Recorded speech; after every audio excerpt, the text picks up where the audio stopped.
Halo teman-teman, selamat berjumpa kembali dan salam sehat untuk kita semua. Di video kali ini kita akan membahas uji normalitas residual pada uji korelasi ganda. Untuk memudahkan pemahaman kita tentang uji normalitas residual pada korelasi ganda, maka pembahasan kita akan disertai dengan contoh atau langsung kita praktekkan. Coba perhatikan tabel ini. Ini tabel desain penelitian yang akan diuji atau dianalisis data lewat uji korelasi ganda. Judulnya hubungan self-regulated learning dan literasi digital siswa dengan prestasi belajar pada mata pelajaran IPS. Variabelnya X1 self-regulated learning, X2-nya literasi digital, dan Y-nya prestasi belajar mata pelajaran IPS. Sekarang kita perhatikan datanya. Oke, ini data Excel yang sudah kita persiapkan. Ini ada respondennya ada 30, kemudian X1, X2, dan Y yang tadi kita sudah bahas. Kita langsung copy saja ini. Copy, Ctrl C, kemudian kita buka SPSS. Ya, ini adalah tampilan awal SPSS pada saat kita membuka awal. Kita di sini langsung silang saja. Kemudian data yang sudah di copy di Excel kita tempelkan di sini, Ctrl P. Nah, ini data yang sudah kita ambil, kita geser biar mudahkan. Kemudian kita buka lagi ini.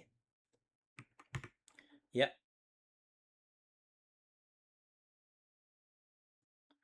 Oke. Ini sebelah kiri kita ini adalah SPSS, ini adalah panduan atau pedomannya. Perhatikan. Sebelum kita melangkah kepada uji analisis uji normalitas residual, pertama pahami dulu konsep dasar uji normalitas residual pada uji korelasi ganda. Uji normalitas residual pada uji korelasi ganda bertujuan untuk memastikan bahwa residual atau kesalahan prediksi model berdistribusi normal, sehingga pengujian signifikansi korelasi koefisien korelasi ganda menghasilkan inferensi yang valid. Uji normalitas residual dapat dilakukan dengan menggunakan uji Shapiro-Wilk atau uji Kolmogorov-Smirnov, serta dilakukan pemeriksaan secara visual melalui histogram dan normal QQ plot. Ini kaidahnya, kaidah pengambilan keputusan jika nilai signifikansi atau nilai sig lebih besar dari 0,05, maka residual berdistribusi normal. Begitu juga sebaliknya, jika nilai sig lebih kecil sama dengan 0,05, maka residual tidak berdistribusi normal. Oke, sekarang kita kembali ke sini, perhatikan. Itu ya. Perhatikan ini data, kemudian berikutnya adalah prosedur SPSS uji normalitas residual. Untuk melakukan uji normalitas residual ada dua langkah. Langkah pertama adalah menyimpan residual, yang kedua melakukan uji normalitas residualnya. Pada langkah pertama kita buka SPSS, ini sudah kita, kemudian copy data juga sudah. Nah, berikutnya adalah kita ubah par 001 atau variabel 1 ini dengan X. Nah, kita untuk mengubah ini kita klik variable view dulu. Oke. Ini par 001 kita ubah menjadi X1. X1. Oke. Kemudian ketik self-regulated learning di kolom label, di sini kita ketik self-regulated learning. Oke. Kemudian berikutnya adalah di kolom measure pilih skala. Ini yang ini kita pilih skala. Kita geser sedikit biar kelihatan. Ini kita ganti skala. Oke. Berikutnya adalah par 002. Ini par 002 kita ganti X2. Ini kita ganti. Perhatikan di sini ada digital, literasi digital. Literasi digital. Kemudian ini kita ganti juga skala. Berikutnya adalah par 003 kita ganti Y, kemudian kita ganti di sini, coba perhatiin Y itu mana. Nah, ini kita ketik nilai mata pelajaran IPS, nilai mata pelajaran IPS.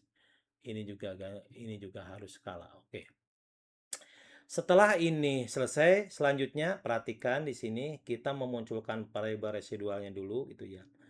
Caranya klik menu analyze ini, oke, klik analyze, kemudian regression, kemudian linear, oke. Kemudian variabel Y kita pindahkan ke kotak dependent. Kemudian variabel X ini X1, X2 kita pindahkan ke variabel independent. Kemudian kita klik save, kemudian klik unstandardized ini klik, kemudian continue. Kemudian Nah, di sini sudah muncul variabel res atau residual. Kemudian kita lanjutkan. Ini kita silang aja. Kita silang aja ini. Ya, kita lanjutkan di sini. Setelah muncul variabel residual, langkah berikutnya adalah menguji normalitas residual. Langkahnya klik analyze, kemudian descriptive statistik, kemudian explore. Setelah ketemu kotak dialog seperti ini, kemudian variabel res1 kita pindahkan ke dependent list, klik sini, kemudian klik plot, kemudian histogram kita klik, ini untuk pemeriksaan secara visual, normalitas data yang kita uji, kemudian normality plot with test, ini uji normalitas itu sendiri, kemudian continue, kemudian kita perhatikan, sip. Ini hasilnya. Tolong perhatikan ini hasilnya, ini outputnya test of normality. Ini metode Kolmogorov-Smirnov, ini metode Shapiro-Wilk. Ini adalah variabel yang kita uji. Jadi res1 unstandardized residualnya. Karena jumlah responden kita di bawah 50, maka kita fokusnya ke Shapiro-Wilk saja. Coba perhatikan bahwa kita kembali ke kaidah sini ya.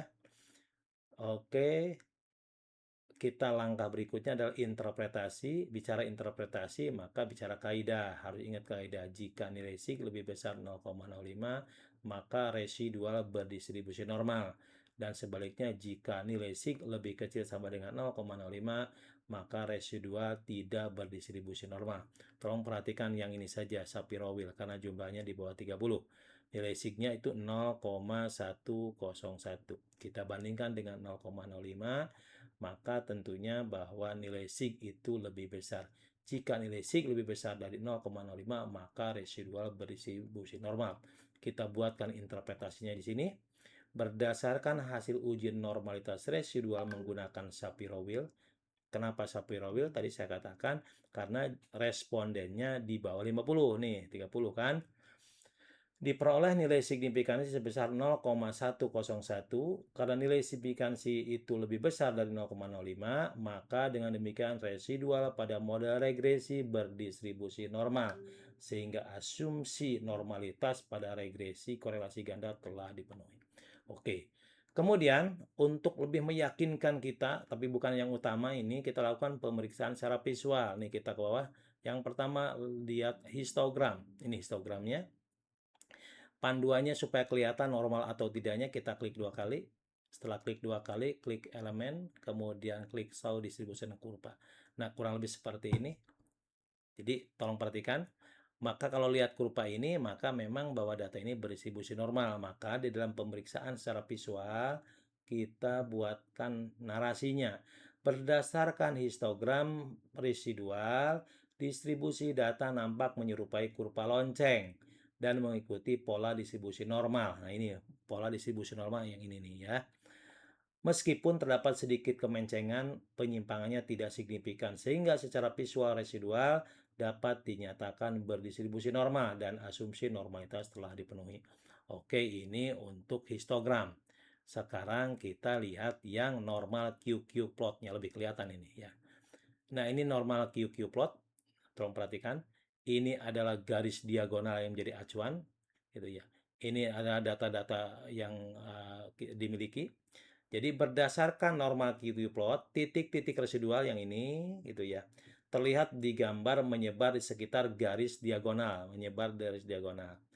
Meskipun terdapat sedikit penyimpangan, jadi tidak tepat di garis diagonal pada beberapa titik, tetapi keseluruhan pola sebaran menunjukkan bahwa residual berdistribusi normal, sehingga asumsi normalitas dapat dinyatakan terpenuhi.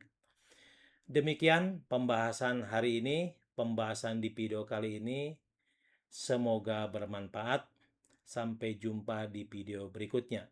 Jangan lupa tekan tombol like, share, komen, dan subscribe agar channel ini dapat berkembang dan dapat menyajikan konten-konten bermanfaat. Wassalam.